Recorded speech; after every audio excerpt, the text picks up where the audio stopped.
Welcome. Actually, tell me how bad the echo is. I just said, as soon as I said welcome, I was like, it's kind of echoey in here. Anyways, welcome to Vlog Thursday. I would say it's sunny Florida, but it is anything but sunny Florida at the moment. Let me set the laptop down. We'll actually spin the camera around to give you an idea here that it's really not sunny out. This is, not a sunny Florida. But hey, that's life sometimes. You come down here for a couple business trips and a storm follows you from Miami. Push that back down here. I started out of Miami. I was at the Acronis event, Acronis Cyberfit as it was called. Met lots of you there. Shout out to all the awesome people I got to meet in person and everything. That was great. Then I went to drove. Acronis provided us a bus to Orlando, and we drove through a tropical storm, and now we're here in Orlando. I've been at the IT Nation event, and it's been a lot of fun. Please tell me if my audio is working. So someone comment and say that I'm not just, moving my mouth, but not actually something coming out. Since the background is so bad, we'll zoom in a little bit here. Pull it down. There we go. I think that's right. Oh, look, it's looking at me. Audio is good. Thanks, Willie. Much appreciated. So this is the IT Nation 2022 event, and I had mentioned before when we were with Matt Lee, the Beard Charity, and that the Beard Charity, and this is the video we did called How I Would Hack You. And the reason we promoted it, because we wanted to collectively, and this is something that Matt started, I believe, with a few other people, and it kind of grew bigger and bigger to donate to charity. And I want to share the results right now of what's going on with all that. And we're going to go ahead and share this particular thing. What do you guys think that it's up to right now in money? If someone wants to throw a number for how much money was raised for charity to get people to shave their beards. And we're talking people who have epic beards. So not your average beards, but some pretty epic beards. So throw a couple numbers in there before I share it to see, before I scroll down on this. Where's it? So I can hide it. Yeah, okay. If I can share it, I can hide the number until someone gets in there. Oh, I see. Actually, the second number that someone posted, the 500K, is closer than the 3K. So we're going to pull, let me get that share screen back up. I'm just impressed that they pulled all this off. This is just so cool of them. So now we'll share it. There we go. And actually, I'm surprised the internet hotel is internet. The hotel here is as good as it is. So they actually were able to raise $142,000. So I was impressed. I mean, this is awesome. It starts out as a charity, get people to shave their beard. It's going to be going to the Women in Code charity, Bytes and Bits Cybersecurity, Diversity Cybersecurity Council. So there's a bunch of good charities it's going to. It's awesome. Some people have already lost their beards. There's going to be more beard losing. I'll actually probably post a separate video about it because, give a big thanks to some of the people involved. But I wanted to mention it right here because I was like, wow. And they've actually raised more than this because there's a couple more things that are happening like at the final moments here. I don't think they've got this number completely updated yet. But either way, really cool that they pulled all this off. So big hat, Matt Lee is can't say enough good things. He cares a lot about the community. And this is just one more thing in there. Now, the other story, and let me see if I can put this in that same window. Do this, will it show up? All right. So I'll probably have to zoom this in a little bit. There we go. So this is my friend Jason. And he has had some fairly public spats, as he would put it, with his Threat Locker. Threat Locker is one of those companies that sometimes in the past had overstated their advertising a bit, maybe got a little aggressive and stated that they will protect you from all things, just everything. And, overstated marketing is a trigger moment for Jason, so he's called them out on there. 170K is part of it, but this is... Threat Locker actually had a fun proposal, is to have Jason wear their shirt. So would you wear the shirt of someone you've had some public spats with? I don't know. But for $20,000 donated to charity, Jason decided he was going to do that. I thought that was actually thank you. It does mean a lot to me. Cause a lot for charity's benefits. So I thought this was particularly cool. Yes, it's just really cool that all this is going on. It's some of the stuff that's happening here at IT Nation. Besides that, because I don't have a lot of time because I'm getting ready to go shortly back to the event. I was going to try and live stream from the event. Maybe I'll do that tomorrow if I find a spot. It's just so noisy, and there's 5,000 people at the IT Nation event. And with 5,000 people being at an event, you can imagine it's not necessarily easy to find a reliable internet connection. So that's been a bit of a challenge. So, and just so we'll throw this back up here. This is the Matt. This is, I've been taking a few pictures of Matt just before he loses his beard. So he's got a booth set up there, but I might be able to use this little area he has set up to do a live stream. So get that body cam and a mic. But what else do we have here? I can probably share if you want an idea of how big the event is here. So I can pull that up. There we go. So yeah, this was the keynote this morning to give you an idea of how many people are at the IT Nation event. So it's a really cool event. This is put on by ConnectWise. I'm actually a limited user of ConnectWise products. I come here for mostly the interactions with people. Also, I do some of the workshops where I can learn about different things. It's a great education opportunity. And I'm going to do a video on this, and details are coming soon, but we'll go ahead and put it up on camera. This is going to be MSP GeekCon. This is another event that a lot of you in the more technical side may be interested in coming to. So I'll be doing some videos talking about that. MSP Geek, I've talked about them before. There's a link. I think I've got it in, I think I updated all my descriptions to put how to join MSP Geek. If you have Google, you will figure out pretty quick how to join MSP Geek. It's a free organization run by friends of mine that will, a good way to interact with other IT professionals. Specifically, MSP stands for Managed Service Provider. So it's a category of IT professionals, like similar to myself, who are a managed service provider for groups of companies. So, but if you're just an IT provider, you may find a lot of value in joining their group and interacting with other techs because, well, it's fun. It's to do that. So there'll be more on, get a GoPro on the chest and your Rode mics. Yeah, that's an option too. So, but nonetheless, I will be talking more with people about the MSP Geek thing, about the MSP Geek conference.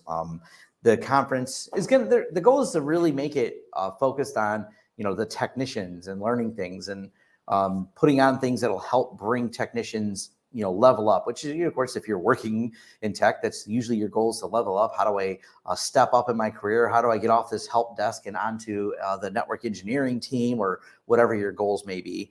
So it's a lot of that alignment that we want to bring, education for the community. Huntress is going to be there, I'm pretty sure. So once I get all the details thought out, but they're going to be doing training classes there. So some of the other vendors that are focused on a lot of that training are going to be there, which is just awesome. But I was also at Acronis, and I'll be doing some sponsored videos.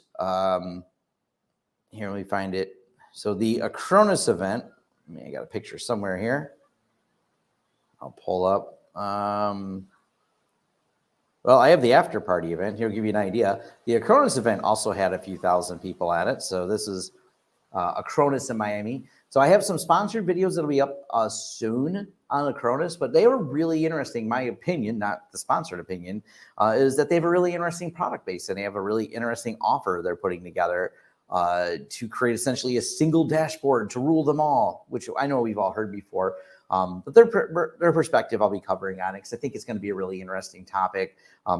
They're coming out with a new EDR product, a DLP for data loss prevention. EDR stands for endpoint detection response. So there's a lot of good talks there. And of course, the conference they put on had good speakers at the event. This is actually kind of funny. One of the speakers, let me pull it up, was, of course, my friend Matt, who's getting his beard shaved. So there's Matt, and that beard will be gone tomorrow. So that's one of his last bearded pictures he has.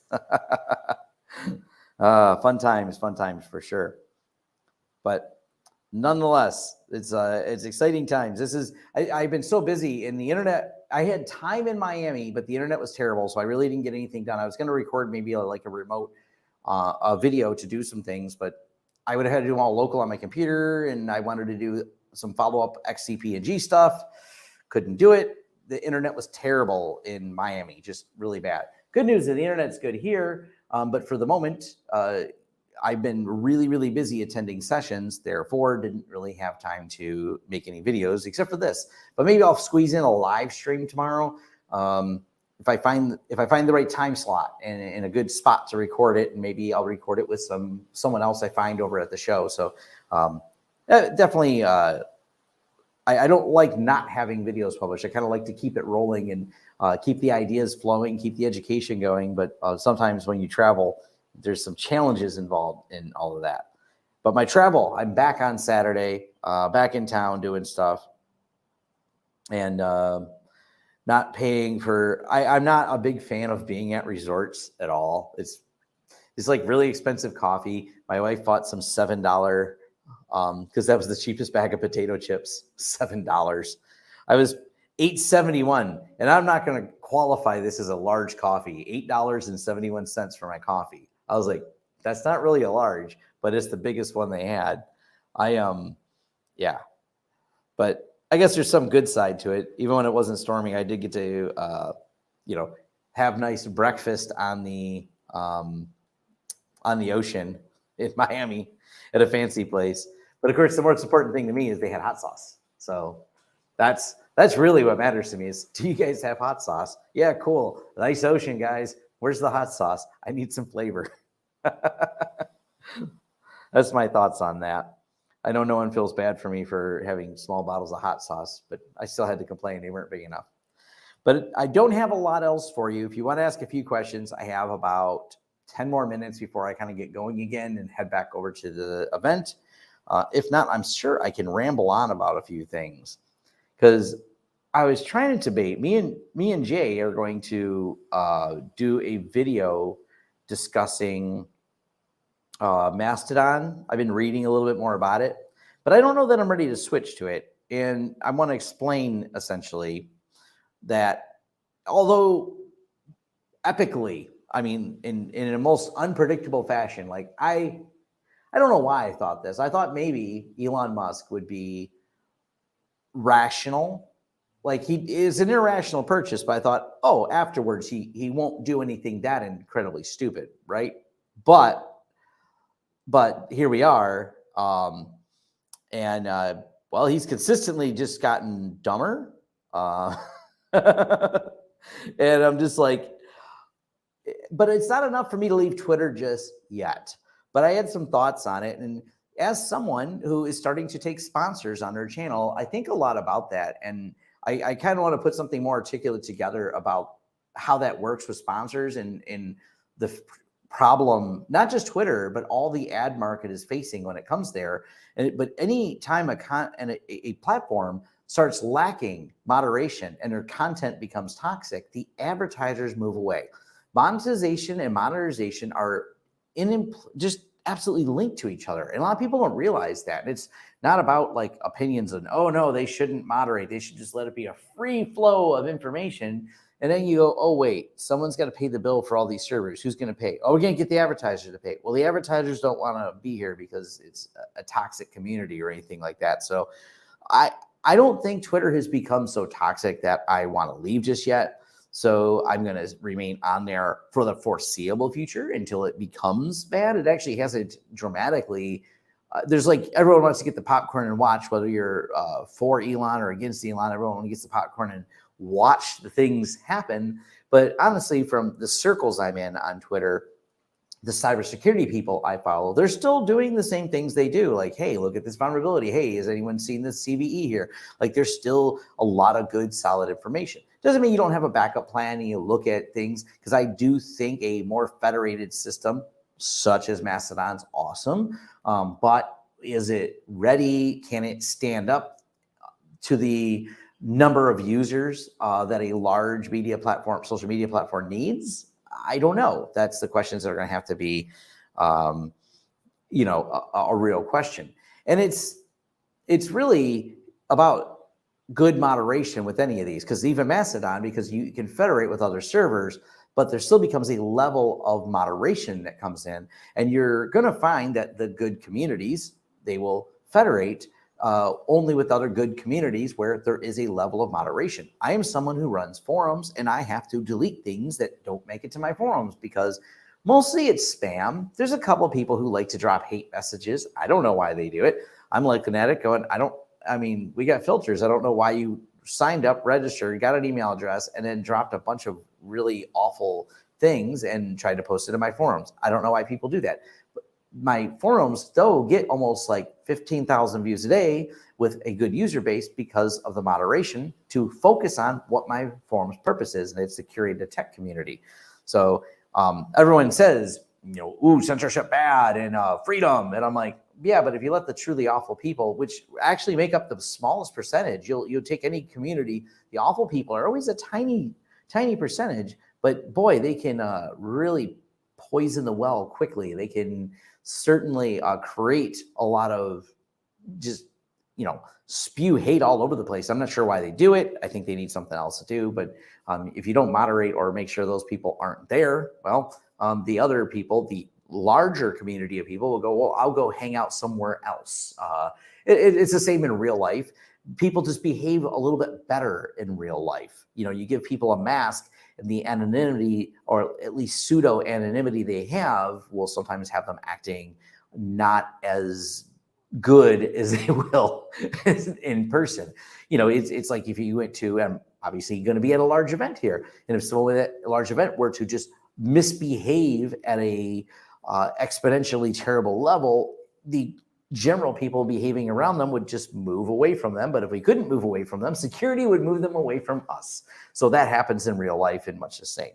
So, I'm all for, though, not centralizing the power of these social media systems and having a better federated system. Anyone who follows me on Twitter will know that I retweet a lot of stuff that Cory Doctorow has. I've posted and talked, and I recommend a lot of people to read Cory Doctorow's books. He's got a lot of really good thoughts on how to solve many of the monopoly problems we have in technology, and especially around the social platforms. So I'm definitely for the change, but I'm also realistic and realize that change can't just happen immediately because people think it can. The systems have to be ready for it. Question, UniFi, is every camera G4 and capable of object detection? The cameras don't state that specifically. I am not clear on that either. I need to kind of dive into all the new object stuff. They're doing it in camera, which is kind of cool, but UniFi is a lot more fuzzy versus the Amcrest cameras I've talked about with Synology and their AI platform that they have, where they have the object recognition that you can tie to a Synology. Obviously, it's more implicit with those, but I'm a little bit fuzzier on how that works in the UniFi world. So yeah, UniFi is a little bit different on that. I've been keeping up with it. We have a UniFi system at my office. We have both. We actually have a UniFi system and Synology camera systems. That's how I can bounce rack and do videos on both. Oh, okay. Actually, I think Cody's definitely played with it more. So Cody from Mac Telecom Networks. G4 bullets can do vehicle and person detection. So the G4 line. Yeah, so Cody's got the answer. He has spent more time with UniFi recently than I have. I kind of want to get back to it. I've been putting together like a big UniFi video idea, and I've been scripting some of it because I don't script what I say. I just put together all the talking points for it. So I started putting together, and I'm like, okay, I need to do an in-depth UniFi video. That way I can break it all down, put little time indexes in there, and talk about UniFi networking I'll talk about separately than UniFi camera. But I want to bring back the UniFi camera system and do dive into it again because there's been a lot of changes since I realized it's been a long time since I did a video on it. So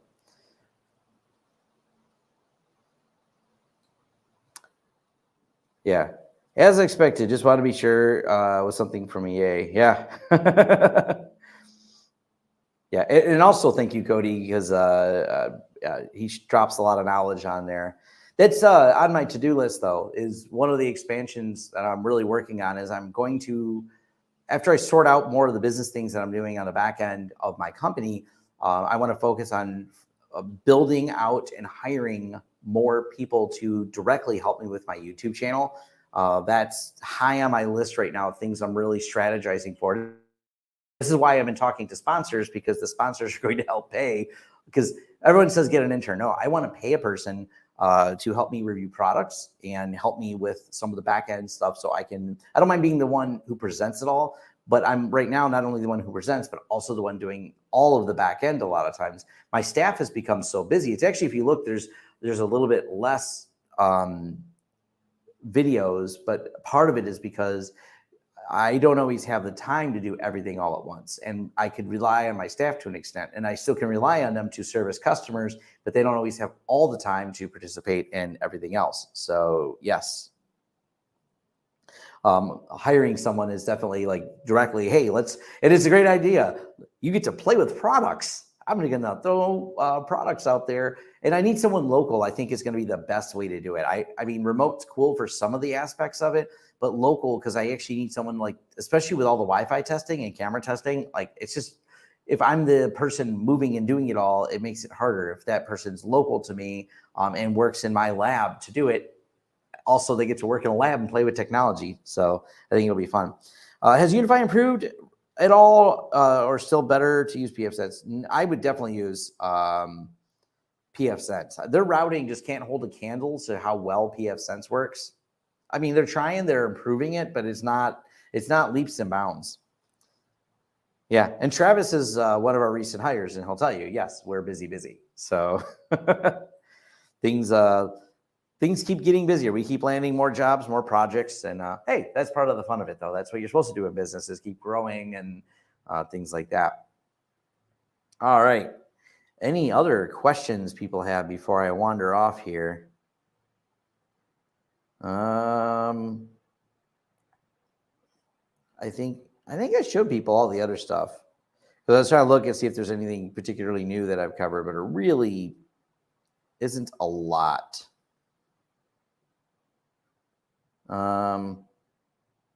Yeah, there's not anything interesting I even took a picture of. Just all the people at the events and everything else. My wife's making a face that I'm supposed to be leaving now. I guess I got to go get an Uber and go back to the events place. So last couple questions I'll answer them. UniFi now supports multiple IP on WAN. Yeah, that's something they finally added. Like, that's a basic feature, by the way. It took them a long time. They've had it for a little while, but yeah. Hey, you want a stuff better home lab? I'm struggling between an R740 and a custom weight box style Threadripper. I'd like to higher cores and clock speed. Our student has either or one of two. The problem with I like the custom weight box. That's why we built those recent servers. But it all depends on the deal you can find and where your budget is. The nice thing about building custom weight boxes, the ones we built are really, really quiet, which, I mean, the R740 is modern, so it's going to be as loud as the previous generations, but it is probably going to use a little bit more wattage. So it's a hard call to say which one. Also, building things is kind of fun. So you lose out on that when you buy something that just works. Also, you buy something that just works, that works really well, and you don't go through some of the troubleshooting. And by the way, this is a problem we've run into where the one thing I didn't mention in that video, it just slipped my mind, is that we don't have the memory clocked at the fastest speed possible. There are some bugs, apparently, if you clock the memory on the Rise and Build video I did to the fastest memory supported by the board. You had to go one notch down. Not a problem you run into usually when you buy a Dell. It just works.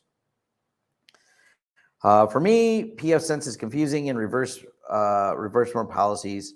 I don't know what reverse mode policies are. So that's maybe a forum post. Is clock speed essential in virtualization game server? Kind of depends. clock speed is relevant to your workload. So that's really what it comes down to. Does your workload need faster CPU? Most of the virtualization stuff for a lot of people, it's usually running out of memory is the problem. That's why I did that video on dynamic memory with XCP-NG. Running out of memory is way more frequent than running out of processor, unless you have something that is requiring peak processor power all the time. Then you just have to say, well, I'm peaking out the processor, so I need to have a faster one to get my workload done. If you just have something that's hammering the system with heavy end queries, yeah, that's a challenge. So virtualization works on even low end systems. And if you don't have something that has a ton of CPU demand, well, you're going to work fine with that. But thank you all for joining me. I'm getting the stare from the wife. She's making faces. Do you want to go? Would you like to leave, honey? Would you go on a car ride? She's giving me the finger now. She's giving the finger that says, we should leave now. All right, I will turn over to some palm trees real quick. Let's just point at the palm trees with the camera, because why not? It's cool looking. Am I going to knock this camera over? Maybe. Maybe not. Let's see. You can watch the breeze in the trees. This is where I'm staying, apparently. It's like a golf course, but no one's golfing because it's so wet. Oh, yeah. Also, I can zoom on stuff. Yay, neat. All right. That's enough. Thank you, everyone who joined me. I'm standing up now so I can point it at my face. Thank you, everyone who joined the live stream. Maybe I'll do another one tomorrow and talk more about the stuff, but comments down below. Head over to the forums for a more in-depth discussion. That's where you can engage me, ask your more detailed questions about policies and PFSense. I do check the forums, even though I'm in Florida and not Detroit, where I'm usually at. I do check the forums daily. I've been replying because I have my laptop at the event, so I've been, I stay engaged with the community.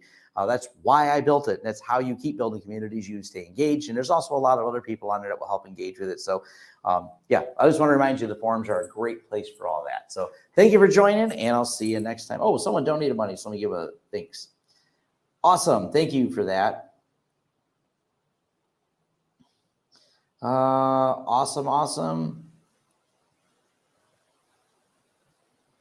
UDR have link integration? I don't know, but thank you very much for a donation. Awesome. Take care, everyone.